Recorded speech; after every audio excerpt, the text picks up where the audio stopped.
جدا الگ پہچان رکھتے ہم،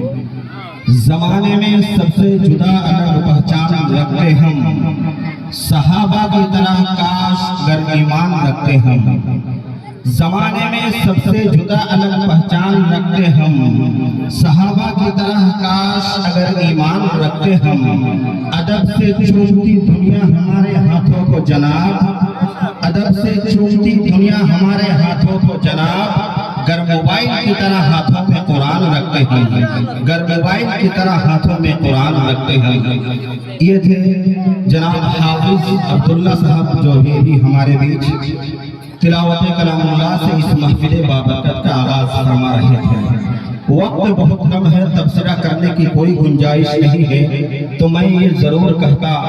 مجھے تو یوں محسوس ہو رہا تھا کہ گویا کہ قرآن کریم کا نزول ہو رہا ہے۔ میرے بھائیو اور دوستو، در حقیقت قرآن وہ ایسی کتاب ہے جو رہتی دنیا تک کے لیے سراپا تر سراپا ہدایت ہے۔ یہ قرآن جسے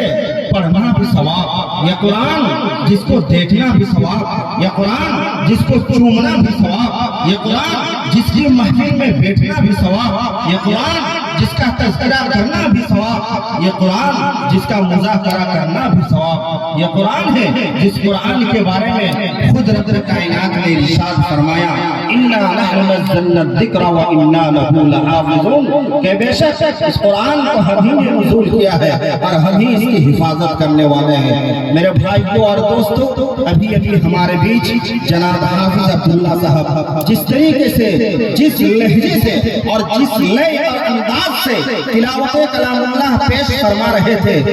مجھے اور آپ کو بلکہ محسوس یہ کرنا چاہیے تھا کہ قرآن کریم، ایک حافظ قرآن جس طریقے سے قرآن کریم کی تلاوت کر رہا ہے، واقعی میں قرآن کریم کی تلاوت جس طریقے سے ہونی چاہیے تھی، ابھی ہمارے بیچ جناب حافظ عبداللہ صاحب نے ٹھیک اسی طریقے سے قرآن کریم کی تلاوت فرمائی۔ دعا ہے پروردگار عزیزم کو اور بھی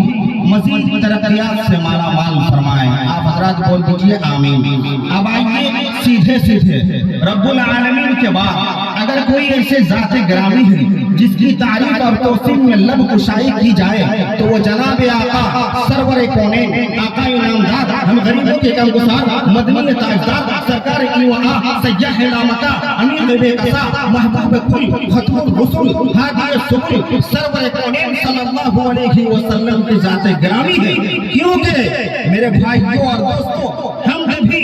مقبول کب ہے نعت خوانی کے بغیر،